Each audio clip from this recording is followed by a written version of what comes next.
Primeira coisa, e para deixar bastante claro já, o meu intuito aqui não é provar nada a ninguém e nem afirmar que stiff é para glúteo, stiff é para posterior de coxa. Começou-se uma guerra em cima desse assunto e parece que a discussão sobre stiff agora ficou ou é para glúteo ou é para posterior de coxa. Mas o que pouco se fala é, ok, mas e como eu vou aplicar isso ao meu aluno? Em qual momento eu vou aplicar?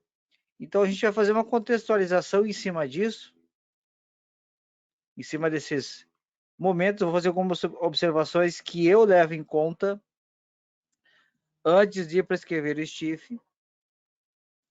E essas observações elas vão ao encontro de muitos, talvez aqui alguns de vocês, de sentir aquela dor chata na lombar. Que o ponto mais importante é para glúteo, é para posterior? Não. É como executar esse exercício de forma efetiva. E a gente vai ver ao longo da aula vários pontos a ser considerado muito mais importante do que definir, é para isso ou é para aquilo. Tá? O primeiro ponto a se saber é que existe o alvo em específico, é o glúteo máximo e os isquios, ou seja, se eu tivesse que contextualizar algo sobre, é para glúteo, é para isquio, eu diria, é para os dois. Os dois são importantes e precisam estar devidamente sendo ativados para que a gente não tenha uma sobrecarga na lombar.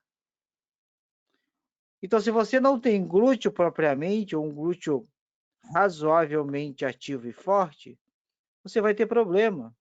Se você tiver um isquio extremamente encurtado, você vai ter problema. Então, na briga entre, é para glúteo, é para isquio, nesse caso, é para nenhum. Seria para lombar, porque a única coisa que você vai sentir é lombar. E o que eu destaco agora de mais importante em todo o sistema, pensando no chifre.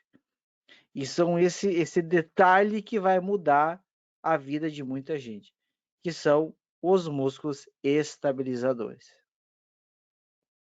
É esse detalhe que vocês precisam estar atentos, mais do que propriamente o restante do quadro como um todo. Primeira coisa, quem aqui já fez alguma avaliação ou já esboçou os sinais de tentar fazer a avaliação? Eu espero que todos. Se não fez, que comece. Já deve ter observado que os nossos clientes, para não dizer 100%, 99% deles chegam até nós com paravertebrais comprometidos. Se o paravertebral está comprometido, seja por uma retificação, seja por uma hipermobilidade, seja por uma movimentação excessiva da pelve. Se o nosso paravertebral ele estiver comprometido, a gente vai ter que pensar em 4 fatores, que é o que eu costumo chamar de quarteto fantástico. Se o paravertebral está comprometido, ele afeta quem por tabela? O reto abdominal. Uma vez que ele, por impulso ou por reflexo neural, acaba inibindo o reto abdominal, esse, por sua vez, pode acabar tendo um comprometimento por consequência do transverso do abdômen. Tem pessoas que têm extrema dificuldade de fazer ativação do transverso. Pessoas com sobrepeso têm dificuldade, pessoas com problema de coordenar a respiração têm dificuldade, e o mais importante e difícil de tudo na ativação do transverso, que é consciência corporal. Se a pessoa tem, então, paravertebral comprometido, reto abdominal comprometido, o transverso comprometido, quem que é o último fator? Os multífidos. Se os multífidos estiverem também comprometidos, a nossa estabilidade intersegmentar da coluna já era. a gente não vai ter sustentação nenhuma.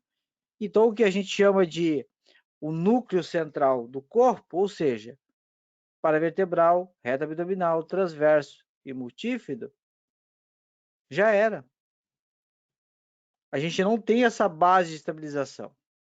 Se você não tem uma base de estabilização, o que acontece com o exercício? É igual você construir um prédio com uma base instável, tende a cair, a chance é grande.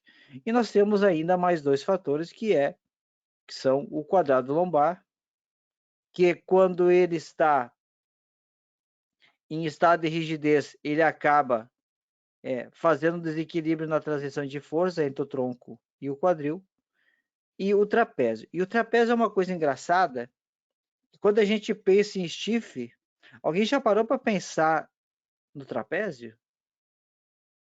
Alguém parou já para pensar sobre isso? Qual a importância que o trapézio tem dentre os músculos estabilizadores para fazer o stiff? Alguém parou alguma vez? Espera aí, tem mais gente envolvida aqui. Pois então, o trapézio é extremamente importante. Por que ele é importante? Revisão básica.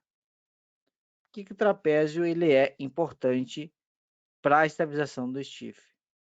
A gente entende que o núcleo central, paravertebral, multífido transverso é importante. A gente entende isso. Mas trapézio? O que tem a ver o trapézio com glúteo, com stiff, com isquio? O nosso querido e amado trapézio, ele é responsável pelo auxílio na estabilidade da cintura escapular. Se ele é responsável por manter a estabilidade na cintura escapular, ele é importante para manter exatamente, Henrique, manter o ombro alinhado. E o que vai acontecer se eu não manter meu ombro alinhado?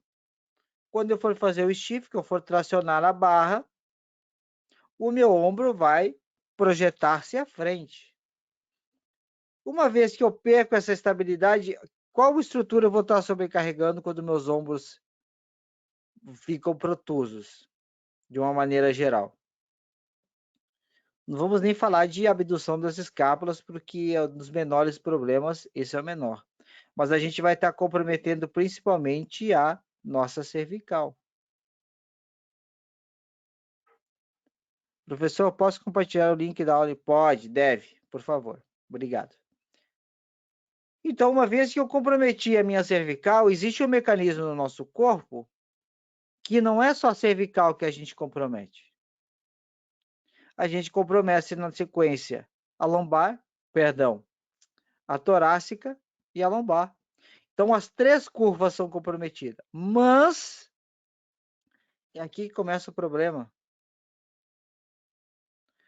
Quando eu comprometo as três curvas, eu não tenho mais estabilidade nenhuma no tronco. E é ele que vai, entre aspas, trabalhar de maneira isométrica para estabilizar o movimento. E aí eu acrescento, e se eu já tiver uma anteversão pélvica ou uma retroversão pélvica? Já está vindo um desequilíbrio ascendente e um descendente. Aonde é que vai compensar isso? Provavelmente na torácica ou na transição. Então, quando você para e pensa nisso, e a gente avalia os nossos alunos aonde? Assim como todos estão com o paravertebral comprometido, praticamente todos estão com aquelas escápulas que parecem uns bumerangue, ou seja, o trapézio está completamente inexistente, não está nem comprometido, está inexistente, e você já acrescenta um quadro de uma instabilidade pélvica, uma hiperlordose, algo do gênero, nós temos um quadro desastroso para o Steve. E aí eu pergunto aos senhores aqui,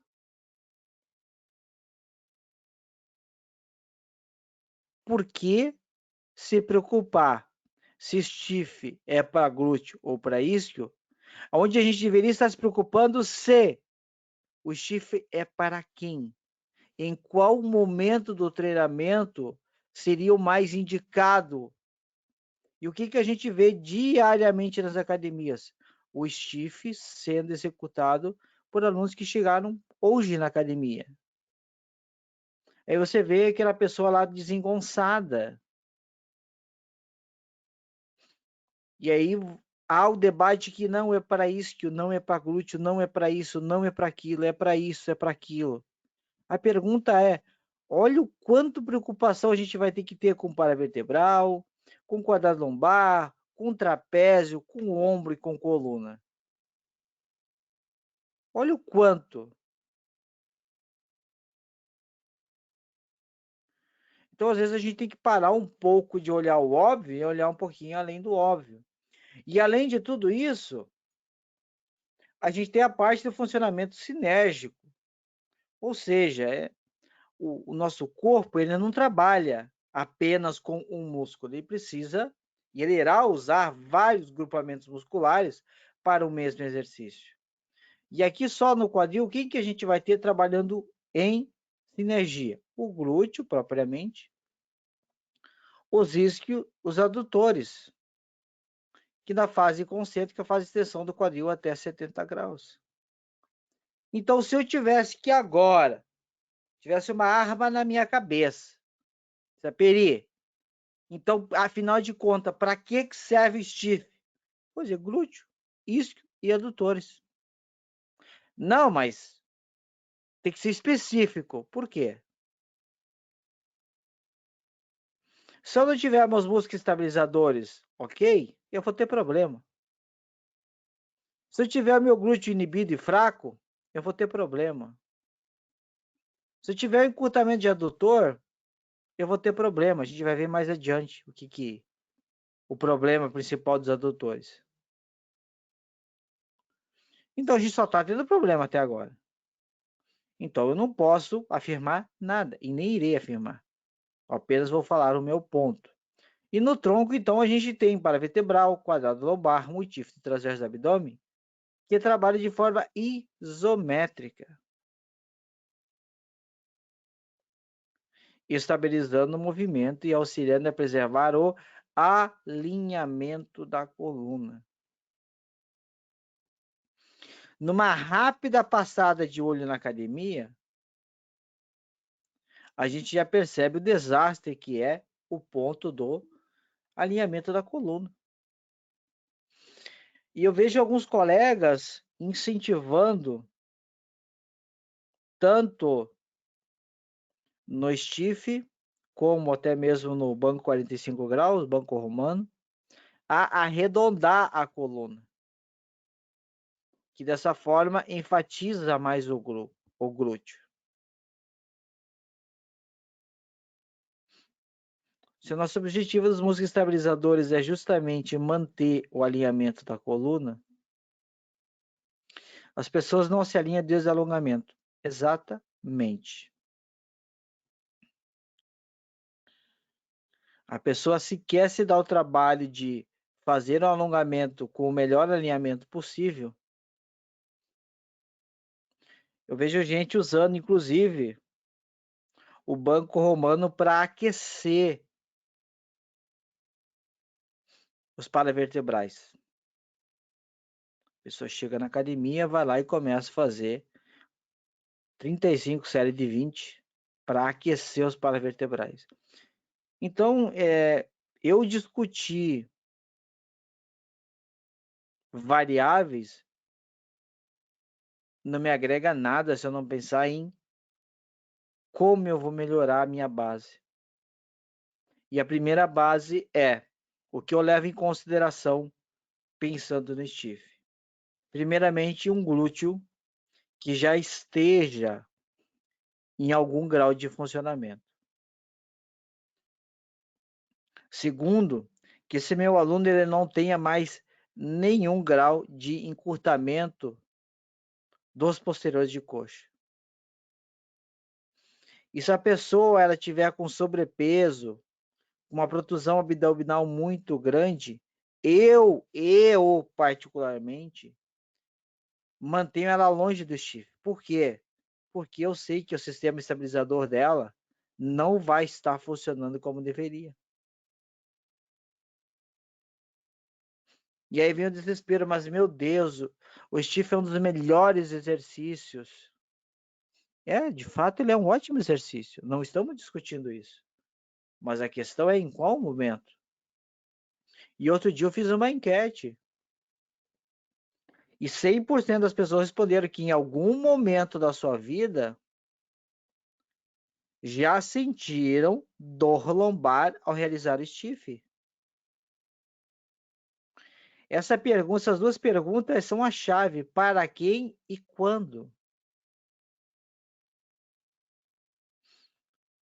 Se nós levarmos em conta e irmos por eliminação, a gente percebe que, chutando bem baixo, os primeiros 3 a 6 meses do nosso aluno, dependendo do quadro, claro, de cada um, ele não chegaria perto do stiff.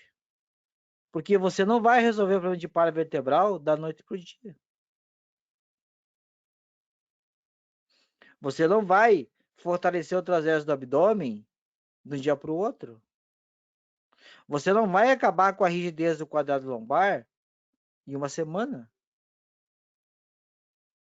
Você não vai fazer com que o seu glúteo se torne ativo em 15 dias.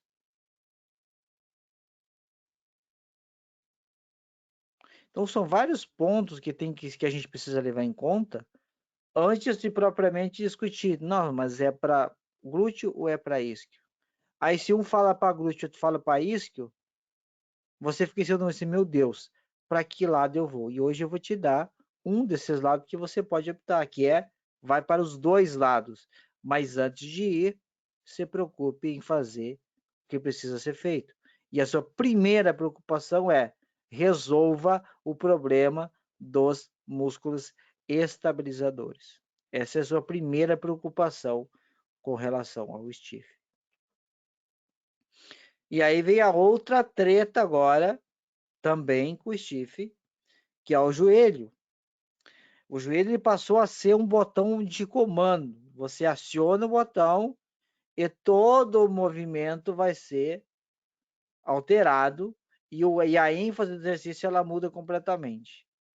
E naquela pergunta que eu fiz no meu Insta, muita gente respondeu que com o joelho estendido a ênfase é no isquio e com o joelho fletido a ênfase é no glúteo. Não é tão simples assim. Não é tão simples assim.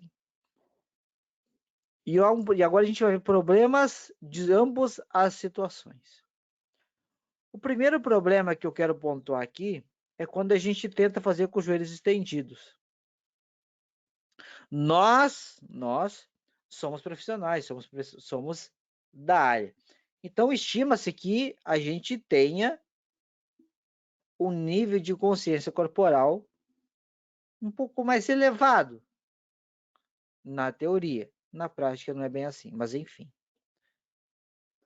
Se eu der o comando para você agora, você estende o seu joelho, qual que vai ser o seu primeiro reflexo? É só estender ou já vai ser encaixar ele? Vai ser encaixar. Vai ser o seu primeiro reflexo automático. Uma vez que você encaixa ou que você bloqueia o joelho, você perde completamente o mecanismo de contração. E a articulação vai ficar em 0 grau e a carga tensional não vai mais sobre os músculos. Ela vai direto sobre a cápsula articular. Mas a gente precisa pensar mais um detalhe aqui. Nós temos alunos com hiperextensão de joelhos bi ou unilateral. Se ele já apresenta no quadro uma hiperextensão de joelhos e eu mando ele durante o stiff fazer a extensão do joelho, esse joelho vai praticamente girar ao contrário. Ele vai inverter a curvatura do joelho. E aí eu vou colocar 2 pontos aqui. Um é o desgaste articular e outro é a parte ligamentosa, que vai estar extremamente comprometida por essa hiperextensão. Então já começa por aí a ter um certo perigo, um certo risco de adotar de que com o joelho estendido pega mais isquio. E tem um detalhe que a gente já vai ver sobre este ponto ainda. Por outro lado, nós poderíamos dizer que aumenta-se assim também a distância de origem e inserção dos isquios. Se há um alongamento ainda maior do que já tem, assim como encurtamento, o excesso de alongamento também, a gente acaba tendo uma perda de força. A nossa curva de comprimento e tensão, ela acaba indo demais para o outro extremo. Eu falo, uma analogia que eu faço sempre é, se você está do lado da pessoa, você consegue andar de mãos dadas com ela. Mas, se essa pessoa for do outro lado da rua, você já não consegue mais andar de mão dada com ela. É a mesma coisa o músculo excede de alongamento.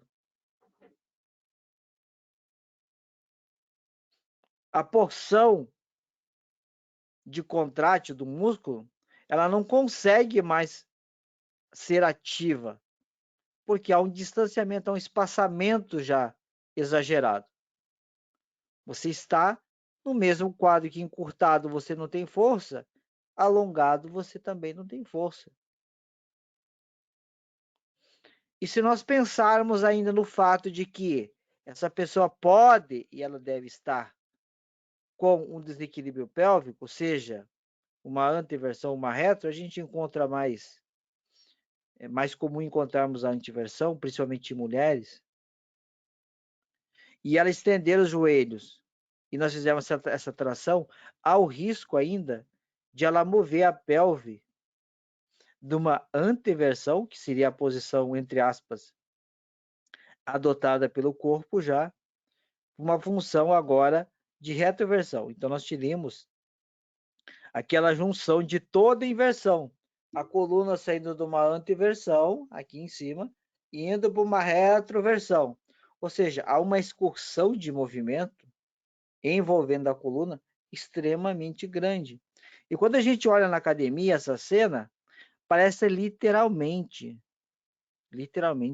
que a pessoa está com rebaixamento no glúteo. Parece um caminhão que rebaixou os eixos traseiros. É exatamente essa a visão. E aí a pessoa fica, e você olha, se você puder levantar a blusa da pessoa, quando ela faz a flexão do tronco, ali na região da lombar, você consegue contar com o dedo os corpos vertebrais, porque parece que estão saltando fora do corpo da pessoa. Dá para tocar piano em cima da coluna. E aí há um risco, e a gente sabe qual é esse risco, pode só haver dor, aquela queimação, ou ainda pode haver um deslizamento dependendo da intensidade ou da dimensão do movimento. Como, por exemplo, aquelas pessoas que fazem o stiff em cima do step, tentando tocar a barra no chão. Agora, por outro lado, quando a gente tem uma semiflexão dos joelhos, ou seja, aproximadamente 30 graus, a gente vai ter, entre aspas, uma folga dentre alguns graus de extensibilidade do quadril. E com isso, mesmo que,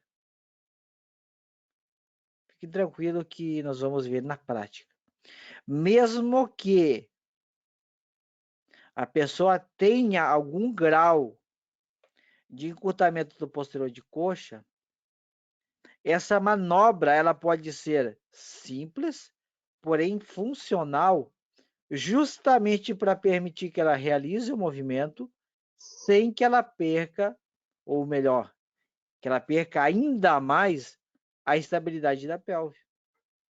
Então, ele acaba sendo uma manobra estratégica que nos dá aí uma pequena chance de, quem sabe, melhorar o movimento desse aluno, ele fazendo com o joelho semiflexionado.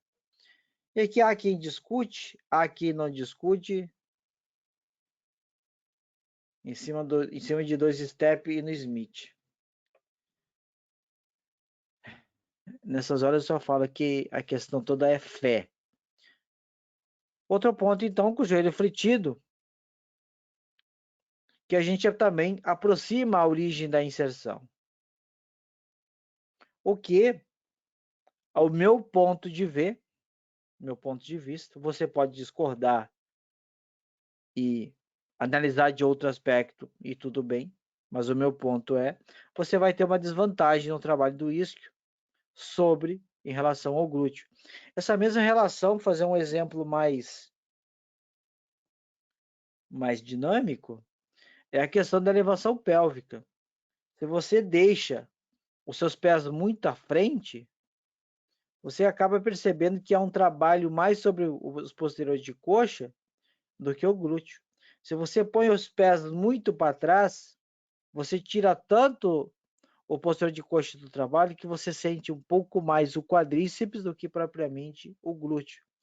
Então, quando a gente consegue aquela angulação próxima aos 90 graus entre coxa e tíbia, a gente tem uma ênfase, então, sobre os glúteos. Isso do ponto de vista de percepção de movimento. Tá?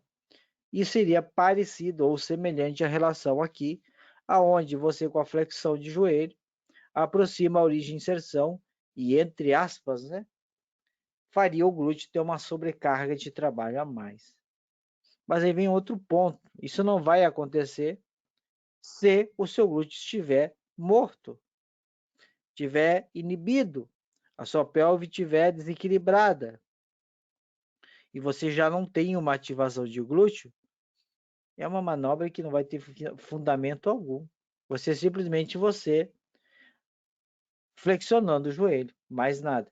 Mas, num cenário desse, entre você flexionar o joelho e ter uma folga ou alguns graus extra para realizar o movimento com mais precisão, e você estender os joelhos e não ter essa folga, eu indicaria, se eu tivesse que escolher entre um e outro, opte pelo joelho flexionado.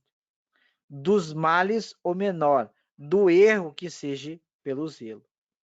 Esse é um conselho ou uma dica que eu daria aos senhores.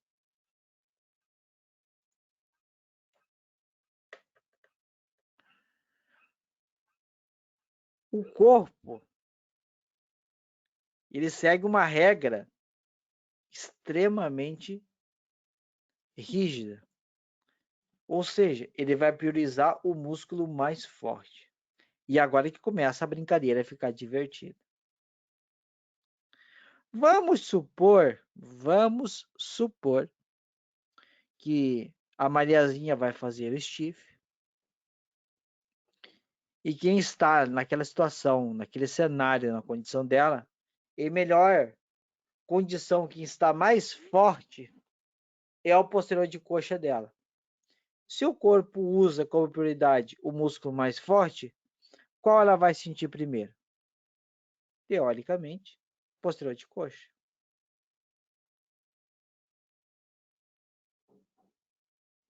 E quando a gente leva essa ideia de que numa sequência de ativação, levando em conta a extensão de quadril, a sequência de ativação seria primeiro o glúteo e depois o posterior de coxa. Se o posterior de coxa ativar primeiro, a gente teria, entre aspas, um atraso na ativação do glúteo. Por consequência, a gente pode ter um reflexo e acabar afetando a lombar. E aqui vem outro ponto para os senhores analisar, quem já passou por isso. Criou-se, quando você faz o banco romano, Muita gente relata que o posterior de coxa frita, ele queima. E aí, então, por isso passou-se a dizer e afirmar e buscar alguns estudos para dizer que o banco romano é para a posterior de coxa. Há pessoas que dizem que quando faz o banco romano, sente os paravertebrais como se eles estivessem tendo um pump. Então passa a dizer que o banco romano é para lombar, para vertebral e lombar. O que ninguém pensa é que, de novo, quem vai estar aí fazendo o movimento deveria ser o quadril, ou seja, o glúteo. E numa sequência de ativação, primeiro nós deveríamos ativar o glúteo e depois nós deveríamos ativar o posterior de coxa. E se alguém já fez o teste de botar um aluno de vocês, ou um aluno, enfim, quando vai fazer o banco romano, botar o dedo mindinho e o dedão, dedo mindinho no centro do glúteo e o dedão sobre o posterior de coxa. Quando ela fizer a flexão e extensão do tronco, essa mesma pessoa, você vai perceber que o glúteo dela permanece mole, enquanto o posterior de coxa dela permanece extremamente rígido. E dependendo das condições e amplitude de movimento, ela vai relatar para você que está sentindo uma queimação atrás da perna, que é o posterior, e na lombar. Já por outro lado, quando vocês fizerem esse teste, e o glúteo da sua aluna ficar rígido quando ela vai fazer a fase concêntrica do movimento, e você sente que muito mais rígido vai estar o glúteo do que o posterior de coxa, ela não vai ter a queixa de que ela está sentindo a lombar dela. Porque quem está desempenhando o movimento é o glúteo. Ele está auxiliando, ele está sendo o motor.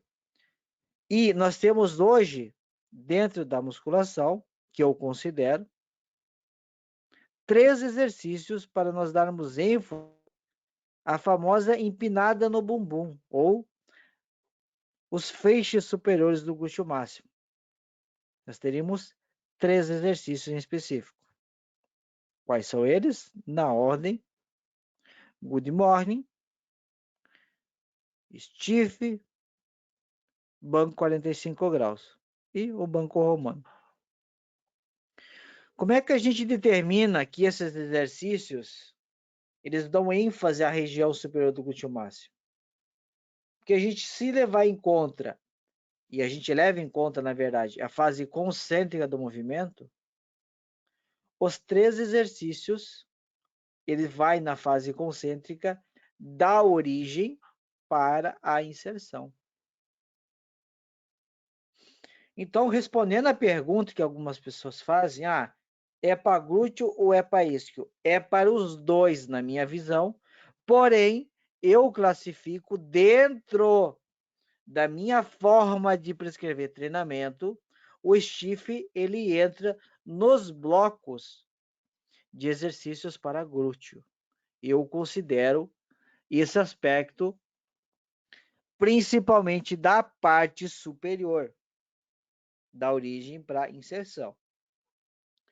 Pode ser coincidência ou não, muita gente questiona, mas um dos cartões postal meu, das minhas alunas, é a parte superior do glúteo delas bem desenvolvida. Os glúteos bem empinados. Coincidência ou não, teoria ou prática, eu concentro esses 3 exercícios nos treinos de glúteo dela. E, para mim, me satisfaz o resultado, ok? Mas, como eu disse lá no início, eu não tenho pretensão de convencer ninguém a mudar a visão ou a tratar de maneira diferente. O que eu faço, então, eu estabeleço os pré-requisitos de que, para minha aluna fazer o stiff, eu levo em conta os músculos estabilizadores dela e a condição de funcionabilidade ou a condição funcional do glúteo dela. Estando tudo isso em acordo, eu parto então para prescrever o STIF. Então, mas é para glúteo, é para posterior? Vai estar preparado para ambos, tanto glúteo como posterior, porque ambos vão estar envolvidos no movimento. Mas vai me dar o detalhe do glúteo delas desenvolver a parte superior. Então, essa é apenas a minha visão, o meu posicionamento sobre o STIF. Vocês, caros colegas, a partir daqui dos estudos que vocês têm, dos artigos, vocês traçam os parâmetros. Mas uma coisa vocês não vão poder negar, que é o fato de que a visão X ou Y, ambas irão depender da nossa musculatura estabilizadora. Nesse ponto, não tem para onde fugir. Outro ponto importante, por mais que o músculo-alvo seja muito bem definido naquele exercício, por isso que eu sempre costumo falar ênfase, porque a ênfase é em um músculo específico, mas outros músculos irão entrar. Por quê? Quando esse músculo começar a fadigar, os músculos sinergistas vão ser chamados. É mais ou menos quando a gente era moleque de escola, que a gente queria brigar na saída. Aí quando começava a apanhar, começava a pedir ajuda pro amiguinho. É mais ou menos a mesma coisa. Quando o músculo principal, o fodão da história, começa a apanhar, ele chama os amiguinhos, chega aí, dá uma ajuda aqui que tá complicada a situação. Então os sinergistas acabam trabalhando junto. Então, no mesmo ponto, as pessoas falam: agachamento é o melhor exercício para o glúteo. Correto. Mas há outro grupo que fala assim: agachamento é o melhor exercício para construirmos coxas maciças. Concordo? Mas espera aí. Agachamento então é para glúteo ou é para coxa? Para os dois. Você não vai tirar um ou outro fora para fazer o exercício. A mesma coisa o stiff. Você não vai tirar o glúteo ou o isquio ou o adutor fora para fazer o exercício. Eles vão entrar na roda também. Então eu fico me questionando às vezes o que leva a tamanhas discussões de querer que o exercício seja apenas para aquele músculo, e se não for, está errado. Há infinitas variáveis no meio do caminho que pode mudar tudo isso. Verdade seja dita, a gente percebe, vocês percebem, eu percebo, a dificuldade de alguns em construir coxa, a dificuldade de alguns em construir glúteo, a dificuldade de alguns em construir ombro. Mas espera aí, a gente não tem exercícios específicos para isso? O agachamento para coxa, elevação lateral de desenvolvimento para ombro, elevação pélvica para glúteo. Mas por que apesar de eu usar esses exercícios que, entre aspas, teriam essas funções, eu não consigo desenvolver esse músculo nos meus alunos ou em mim mesmo? Porque existe infinitas variáveis a serem consideradas. O fato da ênfase estar naquele músculo é apenas uma das variáveis. Mas a gente tem um caminho, quase como completar o caminho do labirinto, é a mesma coisa. A gente tem um labirinto para percorrer até chegar naquele exercício mais polido, mais limpo. E quando eu falo em movimento polido limpo, entra também a técnica, que daqui a pouco a gente vai ver também isso. Tranquilo até aqui? Tá todo mundo comigo ainda? Espero que sim.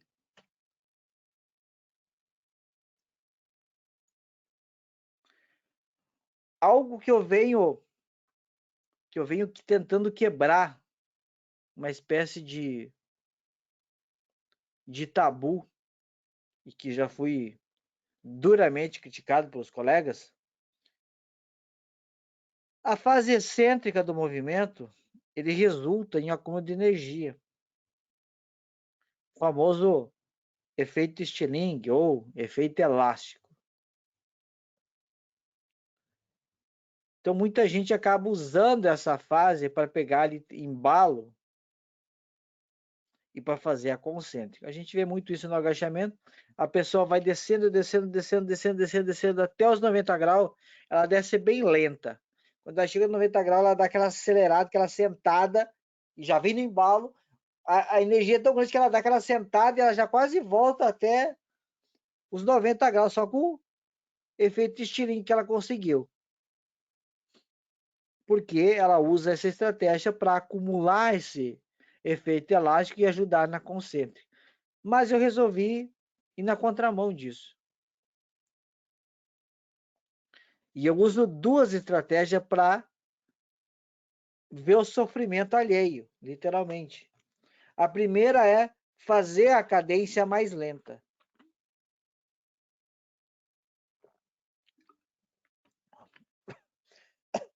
Então, desde que a pessoa inicia o movimento na fase superior até lá embaixo, na fase inferior, ou seja, toda a excêntrica, eu faço com que ela execute entre 3 a 4 segundos.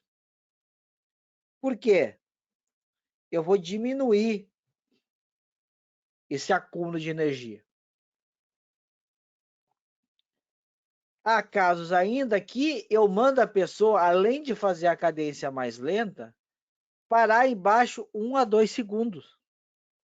Então, se ela acumulou pouca energia elástica na excêntrica, eu extermino de vez com esse pouco, fazendo com que ela pare lá embaixo. É como se ela saísse do zero, sem nada. Qual que é o efeito colateral disso? Obviamente, a carga baixa consideravelmente. Mas eu percebi com o tempo que, apesar de você usar esse mecanismo, a força ela volta a subir, ela volta a aumentar. E de uma maneira bem significativa. Então, é uma estratégia que eu estou usando. Enquanto muitos usam a aceleração, eu uso a desaceleração. Eu parto do segundo princípio, que vai um pouco além até da energia elástica. Quando a gente faz um alongamento, essa regrinha vale também para os alongamentos que a gente faz antes do treino. Tem pessoa que vai lá e já dá aquela puxada, como se estivesse querendo estrangular. Quanto mais rápido o alongamento de um músculo, maior vai ser o risco de acionar, ou maior vai ser o acionamento dos fusos musculares. E quando isso acontece, há um efeito reverso. Ou seja, a fim de proteger o músculo de um estiramento excessivo, o sistema emite, então, uma mensagem para a medula espinhal que faz com que o músculo se contraia para que ele haja, então, o excesso, ou que não haja, na verdade, o excesso de estiramento e a lesão. E é uma espécie de, vamos imaginar um caminhão, quando você faz um alongamento muito brusco, a gente vai ter aí os fusos musculares e o órgão tendinoso de Gold, aonde um responde aos graus de amplitude e o outro responde à velocidade com que se atinge esses graus. Então, pensando em um caminhão, seria o nosso freio motor do corpo. Quando você faz um stiff uma velocidade muito grande, há o risco também de a gente ter esse mecanismo protetor do corpo sendo ativo. E, por consequência, acaba restringindo o movimento. Por isso, então, eu adoto a estratégia de controlar a cadência. Uma cadência de excêntrica controlada, uma cadência de concêntrica controlada. A mesma regra se vale nos alongamentos. Por exemplo, quando você vai fazer o alongamento posterior de coxa seja em pé ou deitado. Quando você vai fazer em pé, você dá uma espécie de um coice para conseguir erguer a perna lá no alto do espaldar. Quando você dá esse coice, foi um movimento brusco e um movimento em alta velocidade. A gente não pode afirmar, mas supõe-se que é o suficiente para que haja ativação de mecanismo. Quando você deita no solo, então, para fazer o alongamento do posterior de coxa deitado no solo, que você traciona lá o elástico, a corda na ponta do pé e puxa, a pessoa ela deita no solo, agarra lá o elástico, a corda no pé e simplesmente ela, como fosse puxar um peixe para fora da água, ela dá um golpe. E aí você vê que a pelve roda e a pelve e a perna contralateral desencosta do solo. Por quê? Ela aciona todos os mecanismos, uma pelos graus de movimento e a outra pela velocidade com que esses graus foram atingidos.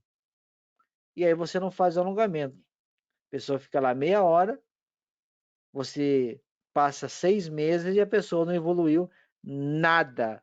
Continua encurtada, continua travada. Por quê? Fez errado o alongamento? Talvez só porque ela iniciou errado. Então, quando a gente transporta isso, e eu faço isso em todos os exercícios, em todos. Mas da mesma forma que isso tem um efeito deletério, um efeito colateral, a gente pode usar também como estratégia.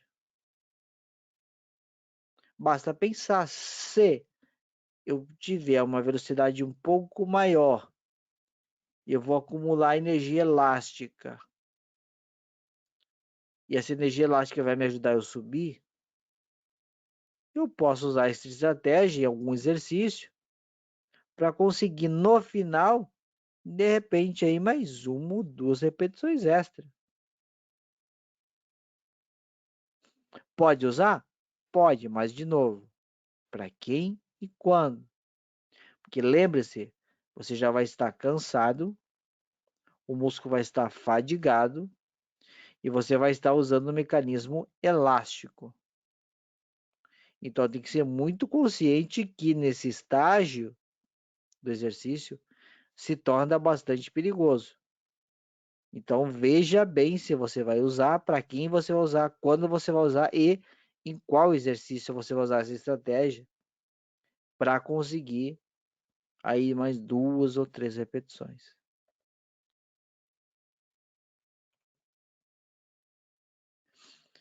E agora a gente vai a algumas variações que algumas pessoas usam, eu uso.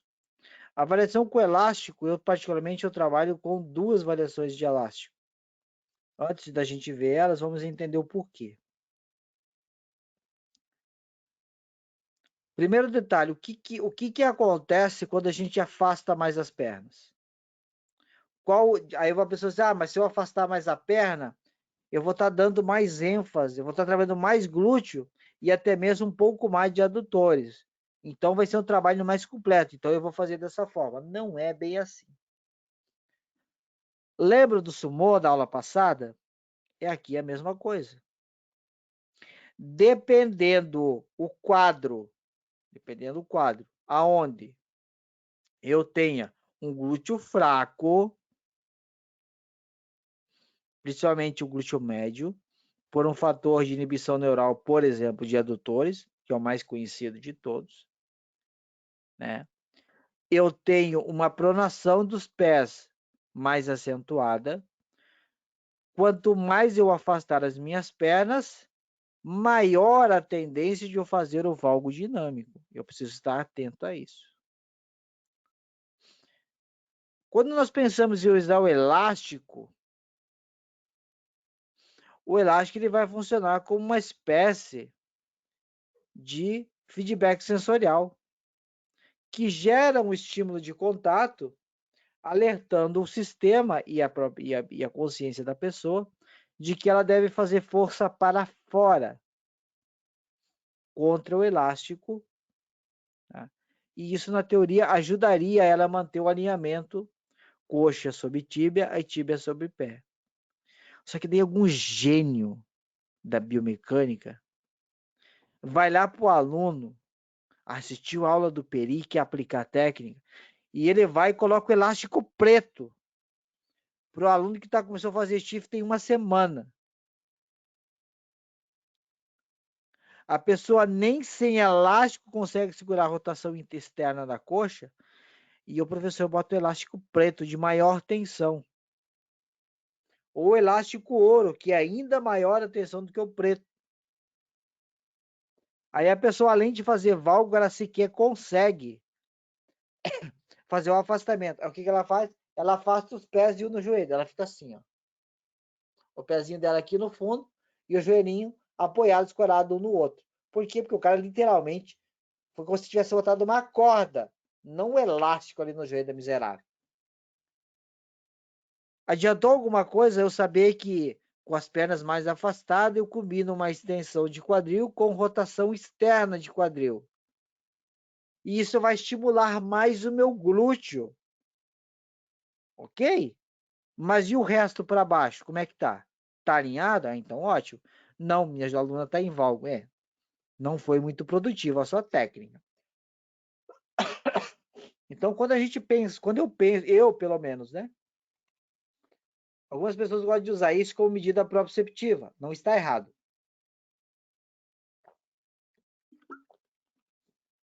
Por exemplo, aluno iniciante, bota a pessoa fazer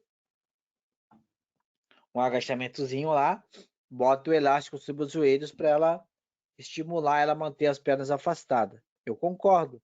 Mas vejam bem, você pegar um aluno que ele vai fazer um agachamento com peso corporal, você usa lá um elástico de menor tensão, elástico amarelo, elástico verde, que é só para dar aquele estímulo sensorial para a pessoa e ela começar a trabalhar essa percepção de rodar a coxa externamente, é uma coisa.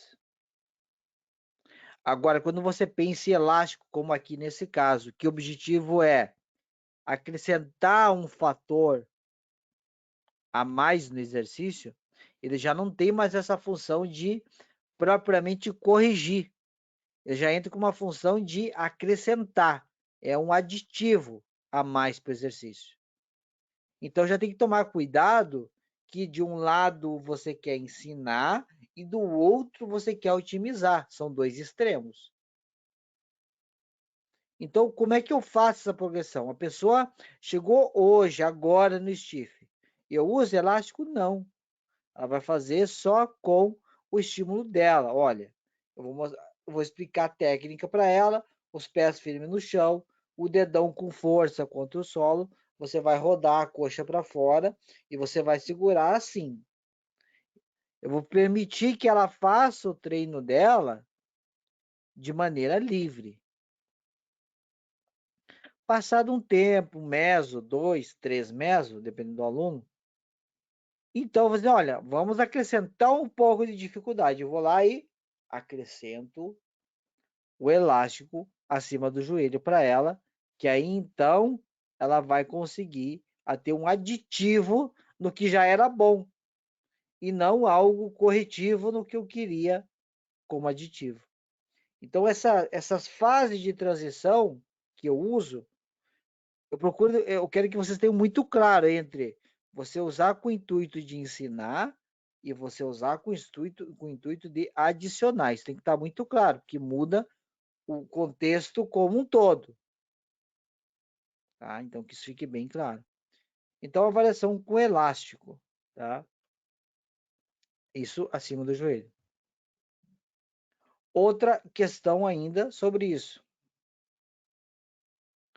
Quando você tem um elástico, você está gerando o quê? Uma tensão mecânica. Então, o glúteo ele estende e gira externamente, forçando contra a faixa. Quando eu falo forçando, por que eu dou ênfase no forçando? Porque ele vai ter que fazer força para abrir aquele elástico. Lembre que eu falei corretivo e aditivo? Se aqui é um exercício aditivo, no corretivo usarei o quê? Uma faixa verde, faixa amarela, que a tensão é muito fraquinha. É só para fazer ali uma coceguinha. Já aqui, como é um aditivo, é um aumento vamos dizer, entre aspas, de intensidade, eu já vou pegar o elástico mais forte. Um elástico que comprima, faça força, e ela vai ter que fazer uma força contrária para segurar aquele elástico aberto.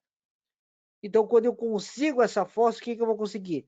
Eu vou obrigar o meu glúteo a ficar numa posição de maior contração. E eu vou executar o stiff, então, com o glúteo, em vez de estar, entre aspas, num neutro, ele já está com certo grau de força para que se tenha essa ativação. Por isso que eu falei, cuidado e não confundir uma ênfase para corrigir ou uma ênfase para adicionar. Aqui eu quero dificuldade, eu não quero facilitar a vida dela. Obviamente, nesse ponto, tá, os isquios vão ajudar na extensão do quadril. É papel deles ajudar. Porém, assim como é papel dos músculos estabilizadores trabalharem para que mantenha o tronco. E aí, agora eu vou mostrar para vocês que existem duas variações com elástico que eu uso, tá? Aonde uma delas exige ainda mais, tanto de isquio como de musculatura estabilizadora. Então, a primeira variação com elástico é o elástico acima do joelho, que a gente rotineiramente acompanha e vê. Então, é isso que eu falei, ela está com o elástico já de maior resistência, forçando ela a manter a coxa rodada para fora e o glúteo ativo. Essa é a variação que nós vimos agora, que eu expliquei sobre a rotação externa, o que obriga o glúteo a trabalhar um pouquinho mais, na minha visão, ok? A outra variação que eu uso, que eu tenho, é o elástico sobre a barra e o pé. Aqui já o trabalho de isquio e o trabalho da musculatura estabilizadora é infinitas vezes maior. Então, se fôssemos nós pensar em uma progressão, o que eu diria para vocês usar de regra na progressão é: comecem sem elástico, stiff padrão, stiff normalzinho, depois elástico acima do joelho, que foi a nossa avaliação anterior, e por fim, a variação então de um elástico na barra. Tá? Aqui a musculatura, a ênfase aqui, a musculatura paravertebral, musculatura da escápula como um todo e o abdominal vai ser usado ao extremo, o extremo do extremo, tá?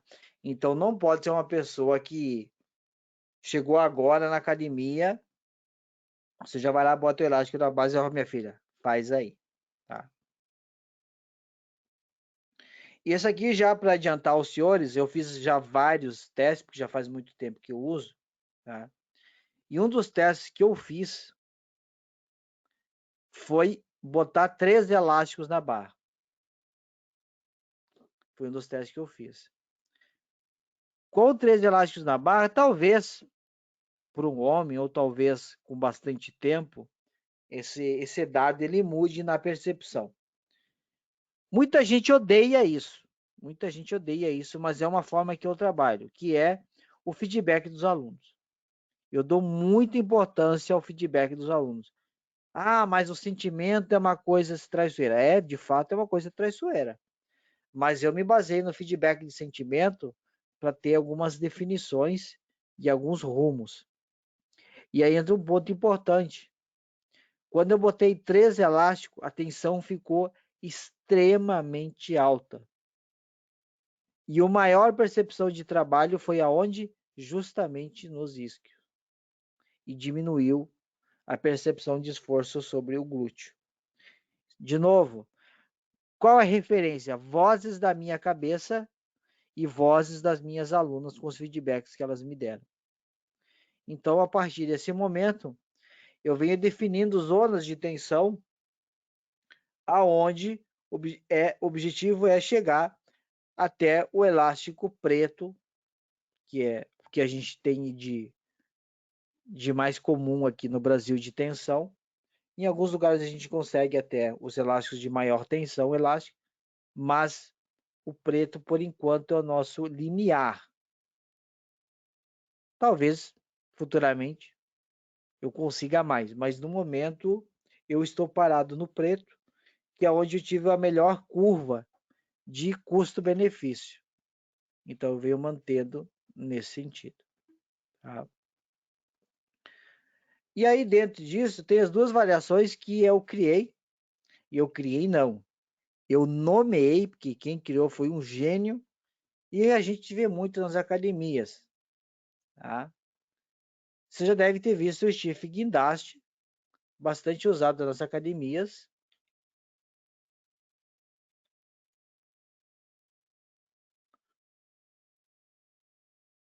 A barra vai lá na frente.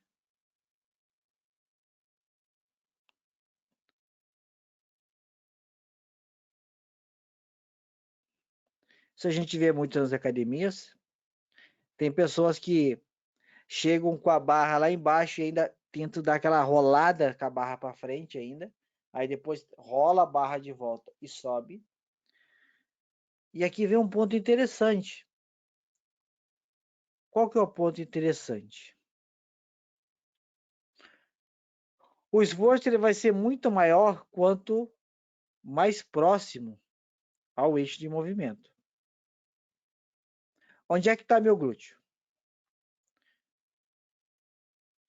Para mim ter um esforço maior, eu vou manter a barra aonde? O mais próximo do glúteo possível. Por que que eu faço isso? Ou isquio, se vocês preferirem, tá? É a famosa técnica de a barra precisa depilar as pernas. Para quem não sabe por que recebe esse nome, pega um homem que tem apelo nas pernas, pega uma barra olímpica e faça raspando ela na coxa. Aquela parte da ranhura, quando encostar nos pelos, você vai descobrir o que é uma depilação a seco. Tá? Por que isso?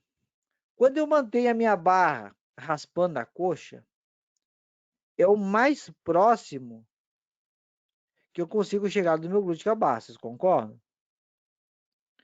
Ao mesmo ponto que, quanto mais próximo do glúteo ou da coxa eu manter a barra, maior é o esforço sobre os músculos do quadril e menor é o esforço sobre os músculos estabilizadores do tronco. Que é aquilo que a gente falou. Observe a diferença desse exercício, que é a técnica padrão nossa, para este exercício.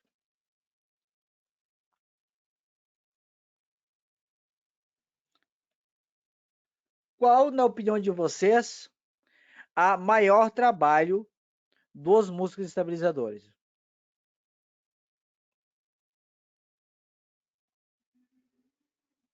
O primeiro ou esse? Qual que os estabilizadores vão trabalhar mais? Esse.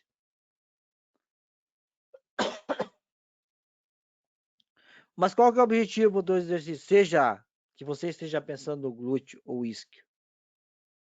É os estabilizadores ou é o glúteo? É o glúteo. Então, onde é que eu vou manter a barra? O mais próximo possível. Outra coisa que eu estou afetando, fazendo este gesto, eu estou deslocando o peso a uma distância aonde eu vou ter que fazer força para segurar, eu vou ter que fazer força para trazer de volta e eu vou ter que fazer força para fazer o movimento. O que eu estou perdendo? Estou perdendo eficiência. Eu estou perdendo energia, que é tudo que eu não quero no exercício. Então, no que eu vou me concentrar na hora de fazer o stiff? E manter a barra literalmente colada na coxa. Façam esse teste. Eu peço aos senhores que, quando vocês forem treinar, amanhã ou segunda, façam. Eu não quero que vocês concordem com o que eu estou falando. Quero que vocês olhem lá para não, espera aí, eu vou experimentar isso aqui. Quero ver se realmente é isso. Faça o teste. Então, a técnica padrão que a gente usa, ela já começa, no caso aqui da Marcela, ou para quem vai arrancar do chão, já existe um start da técnica, tá? Aonde você já parte armado. E para você partir armado no stiff, partindo do chão, a gente parte do pressuposto que as suas mãos, ou melhor, o seu calcanhar, ele vai ficar na linha da axila e as mãos vão ficar imediatamente para fora do joelho, para você fazer a pegada já, de uma maneira mais estável. O tronco você já parte numa posição ereta, ou seja, isso aqui é possível fazer quando você já tem um bom grau de flexibilidade. Caso não seja o seu exemplo, o que você faria aqui para fazer o arranque? Você colocaria as anilhas sobre step, para você conseguir fazer o que a gente chama de cadeirinha, mas mantendo a coluna toda alinhada. Então, se a gente fizer aqui uma seta, um desenho, da cabeça até, ou da cervical até a lombar, é uma linha só. E do quadril até o joelho, é uma linha só. E aí, quando a gente starta o movimento, subiu, coloca as escápulas em neutro. Isso que ela fez agora é uma recomendação minha. Por quê? Qual que é a minha recomendação? É muito difícil, para quem faz isso sabe, você às vezes colocar as escápulas em neutro nessa posição. Com muito treino, com muita dedicação, você até consegue. Mas é muito difícil, você parece que fica desorganizado. Então eu oriento as minhas alunas que elas façam um arranque e no alto coloque as escápulas em neutro. Que aí ela fica toda arrumadinha. Essa manobra não vale no caso de você já startar, por exemplo, o levantamento terra, que você já sai aqui do chão com muita carga. Então eu acrescento aqui duas manobras para elas. A primeira é, já faz o alinhamento tal qual ela está, coloca as escápulas em neutro, faz o primeiro arranque, ajeita novamente as escápulas em neutro no ar e depois faz o exercício, para garantir que vai ficar tudo bonitinho. Tá? Então, são algumas estratégias que eu uso na prática sobre isso. O joelho dela, então, fica sempre fletido. Eu não trabalho com um stiff joelho estendido. Sempre joelho fletido. Isso eu falando.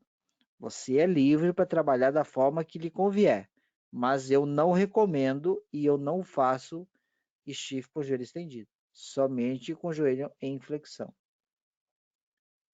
E aí, então, para ficar mais bonito, que eu tinha falado antes, o stiff suicida. Isso que ela fez o arranque, ela tentou fazer o arranque bonitinho. Só que aqui ela já está com a coluna dela toda perdida. Vou marcar aqui. Deixa eu pegar minha canetinha aqui.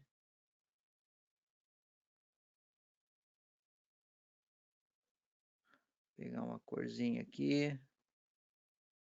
Ó, a coluna dela aqui, ó. A pelve dela aqui já foi. Ixi, preto não apareceu, foi a nada.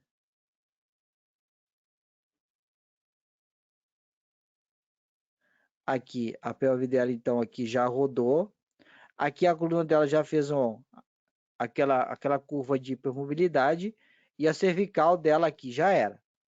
Ou seja, nesse exato momento, ela está partindo com o peso do morto, sem nenhuma fração de contração muscular. Se fosse a nosso aluno normal, ele faria o que agora? Ele ajeitaria ou simplesmente continuaria subindo? Ele simplesmente ia agarrar a barra do jeito que está aí e ia se jogar para cima. Bodybuild. Ele ia acreditar que era bodybuild fazendo isso. Na verdade, ele é uma pessoa que está pedindo para o anjo da guarda fazer hora extra. Depois, quando ela ajeita,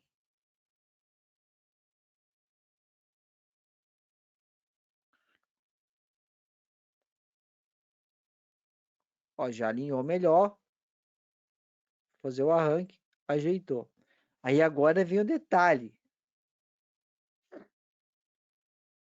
Alguma pessoa que vocês conheçam tem necessidade de ficar em cima do step?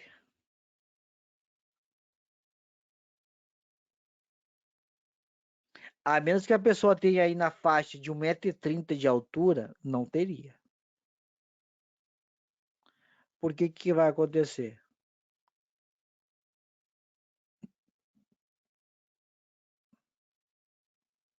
Vocês estão vendo a coluna dela? Vocês estão vendo?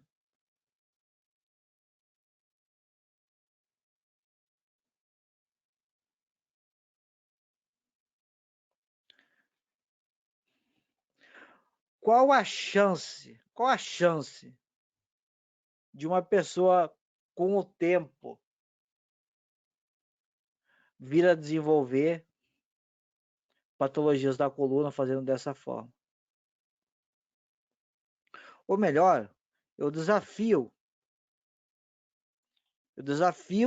agora quem prescrever esse stiff por um meso. Não, prescrever é covardia, porque vai envolver o aluno. Vamos mudar a conversa. O desafio, então, você, professor, fazer esse stiff por um meso. Um meso. Ou seja, no mínimo 8 semanas e você não se queixar de dor na lombar. Isso é um desafio. Isso é um desafio. Você fazer esse stiff por 8 semanas sem sentir dor na lombar. A meta é essa. Mas já que é para fazer terrorismo, vamos fazer um pouco mais. Eu tenho uma aluna que ela tem 5 hérnias. 5 hérnias. 5. Imaginem eu prescrever esse stiff para ela. O que vocês acham de que iria acontecer com a coluna dela?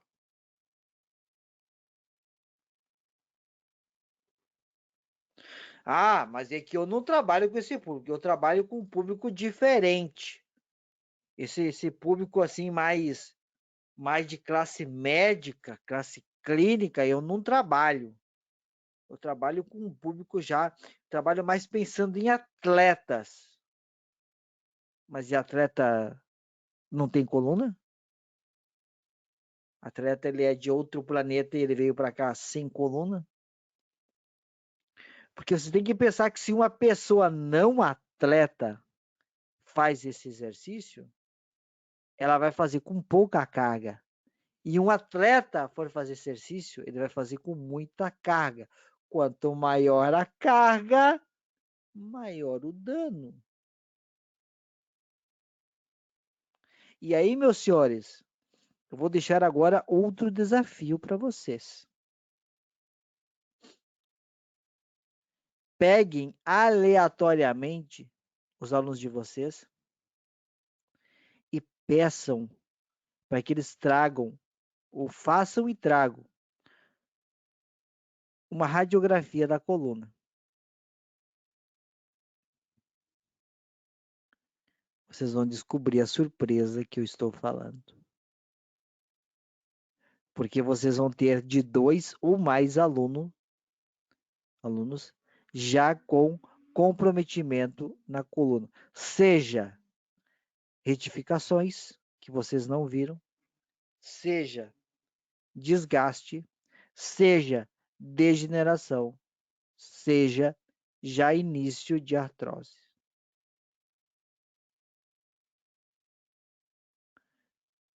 E aí, quando vocês pensarem naquela palavra, mas isso é terrorismo, ou vocês pensarem, mas o corpo é preparado para isso. Mas o meu aluno é X. Mas o meu aluno é atleta.